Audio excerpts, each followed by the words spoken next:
8 તાલુકાના ખેડૂતોની વધી ચિંતા। અત્યાર સુધીમાં 10% પણ ઓછો વરસાદ નોંધાયો છે। અબડાસામાં 7%, અંજારમાં 9.9% વરસાદ નોંધાયો છે। મુન્દ્રામાં 9.7% વરસાદ વરસ્યો છે। ભાણવડમાં 6.2% વરસાદ ખાબક્યો છે। દ્વારકા તાલુકામાં સૌથી ઓછો 1.4% વરસાદ નોંધાયો છે। કલ્યાણપુરમાં 1.9% વરસાદ ખાબક્યો છે। ખંભાળિયામાં 6.8% વરસાદ વરસ્યો છે। પોરબંદરમાં માત્ર 7.5% જ વરસાદ નોંધાયો છે। રાજ્યના 12 તાલુકામાં 100%થી વધુ વરસાદ। નવસારીના ઉમરગામમાં સૌથી વધુ 127% વરસાદ ખાબક્યો।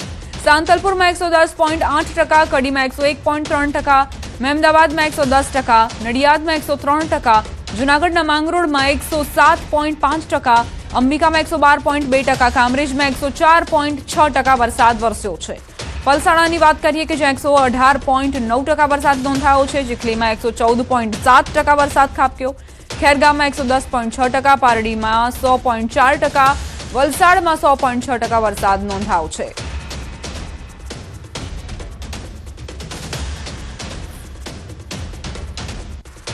ડાંગમાં ગેરકાયદે રિવર રાફ્ટિંગનો મામલો સામે આવ્યો છે। પોલીસે વાયરલ વિડીયોના આધારે 6 યુવાનોને ઝડપ્યા। જાહેરનામાના ભંગ બદલ 6 યુવકોની અટકાયત કરી। ખાપરી નદીમાં જીવના જોખમે રિવર રાફ્ટિંગ કરી રહ્યા હતા। કોઈપણ સુરક્ષા સાધનો વગર આ યુવાનોએ રિવર રાફ્ટિંગ કરી હતી। હાલમાં વરસાદી પરિસ્થિતિને ધ્યાનમાં રાખીને જિલ્લા મેજિસ્ટ્રેટે જાહેરનામું બહાર પાડી નદીઓ, તળાવો, ચેકડેમ, નાળા અને ધોધમાં પ્રવેશ પર પ્રતિબંધ મૂક્યો છે।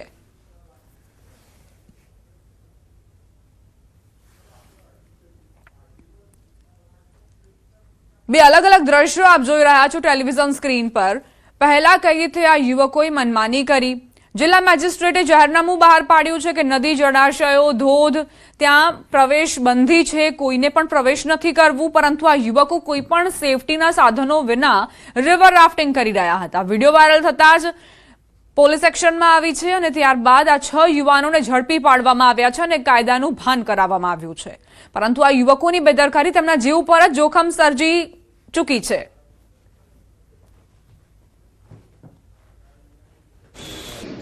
પોતે એક બોટ બનાવીને અને રિવર રાફ્ટિંગ આપણી પાસે કે સર્ટિફાઈડ છે અમે લોકો આવી રીતે રિવર રાફ્ટિંગ કરતા હતા। એમના વિરુદ્ધમાં કાયદેસરની કાર્યવાહી અત્યારે એસઓજી શાખા દ્વારા કરવામાં આવી છે। તો આ જાહેરનામા ભંગના કેસ આ 6 લોકો વિરુદ્ધ કરવામાં આવ્યું છે અને આ 6ની વિરુદ્ધમાં નોટિસ પણ આપવામાં આવી છે। અમદાવાદના ધોળકા અને ધોલેરા તાલુકામાં વરસાદે ભારે વિનાશ વેર્યો છે। ધોલેરાના પીપળી અને વાણી તળાવ ગામ પાણીમાં ગરકાવ થયા છે। એનડીઆરએફની ટીમે પીપળી ગામમાંથી 58 લોકોને રેસ્ક્યુ કર્યા છે, જ્યારે ધોળકામાં પણ સ્થિતિ હજુ પણ ઘણી ખરાબ છે। અમદાવાદના ધોલેરા પંથકના ગામડાઓમાં વરસાદે ભારે તારાજી સર્જી છે। ધોલેરાના પીપળી અને વાણી ગામ સંપર્ક વિહોણા બન્યા છે। અનેક લોકો વરસાદી પાણીમાં ફસાયા છે, ત્યારે એનડીઆરએફની ટીમ દેવદૂત બનીને આવી છે। અમદાવાદ જિલ્લાના ધોળકામાં પણ ભારે વરસાદના કારણે 5 દિવસ બાદ પણ અનેક વિસ્તારો પાણીમાં ગરકાવ જોવા મળ્યા છે। અમન પાર્ક અને વંદે માતરમ સોસાયટીમાં હજુ પણ ઢીંચણસમા પાણીનો જમાવડો છે, જેના કારણે રહેવાસીઓ પરેશાન થયા છે। પાણી ભરાવાના કારણે રહેવા, ખાવા પીવા સહિતની સમસ્યાઓ સર્જાઈ છે।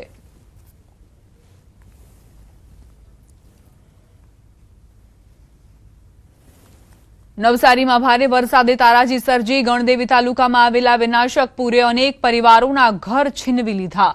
અંબિકા અને કાવેરી નદીના આવેલા પૂરમાં લોકોની ઘરવખરી અને સપનાઓ તણાયા। પરંતુ આ મુશ્કેલીની ઘડીમાં માનવતાના અનેક ઉદાહરણો પણ જોવા મળ્યા। અજાણ્યા લોકોએ મદદનો હાથ લંબાવ્યો, ભૂખ્યાને ભોજન આપ્યું અને જરૂરિયાતમંદોને સહારો આપ્યો। પરંતુ માણસની હિંમત અને માનવતા અડગ રહી।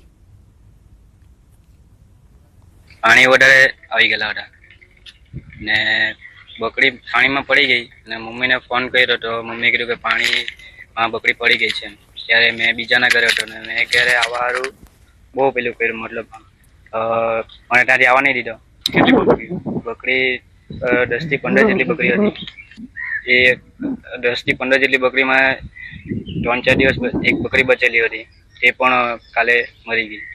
ગણદેવી તાલુકાના લોકોની હાલત હમણાં કફોડી બની ચૂકી છે, એટલા માટે કે અંબિકા અને કાવેરી નદીના પાણીએ વર્ષોથી ભેગી કરેલી કમાણી પર બનાવેલું ઘર પૂરના પાણીમાં તણાઈ ગયું છે।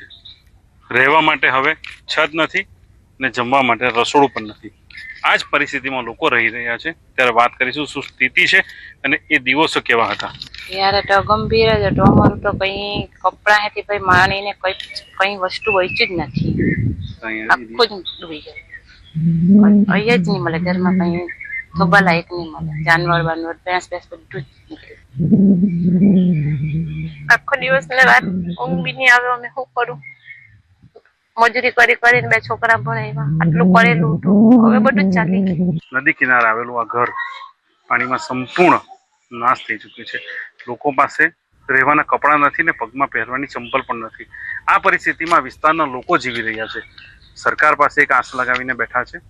સહાયથી માત્ર 4 થી 5 દિવસ ચાલશે, પરંતુ આજે બેન હતા, બેન પાસે ઘર નથી.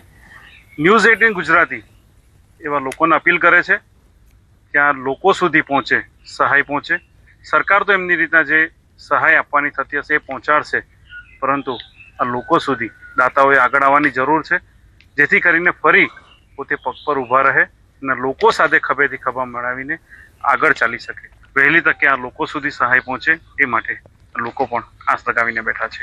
ભાવિન પટેલ, ન્યૂઝ 18 ગુજરાતી, નવસારી. ખેડા જિલ્લામાં ભારે વરસાદ વરસ્યો છે. ન્યૂઝ 18 ગુજરાતી એ તમામ દર્શક મિત્રોને એક અપીલ વિનંતી કરી રહી છે. નવસારીના ગણદેવી તાલુકામાં અંબિકા અને કાવેરી નદીના પૂરે સમગ્ર વિસ્તારમાં વિનાશ વેર્યો છે. સ્થાનિક સેવાકીય સંસ્થાઓ, વહીવટી તંત્ર પોતાની રીતના લોકો સુધી મદદો પહોંચાડી રહી છે, પરંતુ વહીવટી તંત્રની અને સ્થાનિક સેવાકીય સંસ્થાની મદદોથી આ વિસ્તારના લોકો, આ બહેનો પગભર થઈ શકે એવી સ્થિતિ નથી. આવા લોકો માટે આપ આગળ આવો અને આ વિસ્તારના લોકોને ફરી પગભર થાય અને જે ચહેરા પર હમણાં આંસુ વહી રહ્યા છે એ જ ચહેરા પર ફરી સ્મિત આપના થકી આવે એવા પ્રયત્નો અને પ્રયાસો કરો. કે ન્યૂઝ 18 ગુજરાતીના આ વિસ્તારના રિપોર્ટર તરીકે મારી આપ સૌને અપીલ છે, વિનંતી છે. ભાવિન પટેલ, ન્યૂઝ 18 ગુજરાતી, નવસારી. ખેડા જિલ્લામાં ભારે વરસાદથી ખેડૂતોને મોટો ફટકો પડ્યો છે. ડાંગરનું તૈયાર ધરું વરસાદી પાણીમાં નાશ થયું. પાક બચાવવા ખેડૂતો હવે દેશી વરોડિયું પદ્ધતિ તરફ વળ્યા છે. જૂની પદ્ધતિથી ફરી તૈયાર કરી રહ્યા છે ડાંગરનું નવું ધરું. ન્યૂઝ 18 ગુજરાતી સમક્ષ ખેડૂતોએ પોતાનો જુસ્સો બતાવ્યો. પૂરની પરિસ્થિતિ વચ્ચે અમે જૂની પદ્ધતિ અપનાવી તેવી વાત કરી. તેમણે કહ્યું કે ખેડૂત છીએ અમે અને હિંમત હારીએ થોડું મેળ આવશે. ખેડા જિલ્લામાં પડેલા અવિરત વરસાદના કારણે વ્યાપક પાક નુકસાન થયું હતું. ત્યારે ખેડૂતો હવે આ ડાંગર છે તે ફરીથી રોપણી થાય તેના માટે અવનવા કિમ્મે અપનાવી રહ્યા છે. તમે આ જોઈ શકો છો. અત્યારે અમે પહોંચ્યા છે માલાવાડા ગામની અંદર. ત્યાં આગળ તમે જુઓ છો ડાંગરનું જે ધરું છે તે ઉછેર કરવા માટે નવેસરથી આખી ડાંગર બિયારણ લાવી ખેડૂતો એક અજમો અપનાવી રહ્યા છે અને ભરડિયું કહેવામાં આવે છે. ખેડૂત છે એમની સાથે સીધી વાત કરીશું. શું નામ તમારું? ના શું કરી રહ્યા છો? મારું નામ સંકિત પટેલ. હવે અત્યારે ધરું તો બધું ફેલ થતું થઈ જ ગયું, પણ અમે નવું ધરું નાખીએ છીએ. એક આ દાદાઓ આપણા પહેલાંથી વર્ષોથી કરતા આવતા હતા કે આવી પોઝિશન આવે ત્યારે આને એક શોર્ટ ટાઈમમાં ધરું ઉછેરવું પડે. એની માટેનો એક રસ્તો છે. 2 દિવસથી ડાંગર પલાળેલી હતી, પછી કોતરામાં બાંધી દીધી ફીટ, અને નાની ફૂટી જાય છે. હવે ખેતરમાં પાણી ઓછું થાય એટલે નાખી દઈએ, એટલે 15-20 દાડા સુધી ધરું રેડી થઈ જાય. ખેડૂત છે ભાઈ, હિંમત આવે થોડા મેર આવશે. અંકિતભાઈ, આ ભરોડિયું જે કરો છો આમાં ડાંગર કેટલા ટકા સક્સેસ થયો? આમાં માલ 70% કરું. આ ધરું નાખેલી 70% થાય. ડબલ ખર્ચો થયો ખરો? ખર્ચો તો 100% ડબલ. એટલે આ પાણી ફરી વાર છે ખેતરમાં તમે કરશો કે હા, એ જ ખેતરમાં. અને ડાંગર રોપણી ક્યાં કરશો? ડાંગર રોપણી આ પાણી જ્યારે ઓછું થશે ત્યાં સુધી આ ધરું રેડી થાય પછી રોપી દઈશું.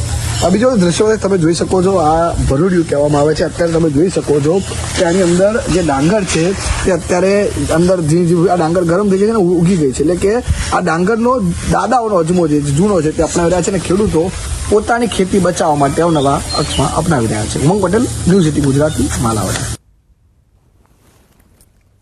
ન્યૂઝ 18ની ટીમ પહોંચી વાવથરાદના ડેડાવા ગામે. ન્યૂઝ 18 પર ડેડાવા ગામના હાલ આપ જુઓ. ન્યૂઝ 18 પર તારાજીના દ્રશ્યો આપ જુઓ અને અંદાજ લગાવો કે આખરે શું સ્થિતિ સર્જાઈ છે. લગભગ 15 વર્ષથી અમારા ગામની આવી પરિસ્થિતિ છે. જ્યારે વધારે વરસાદ હોય એ ટાઈમે આવું પાણી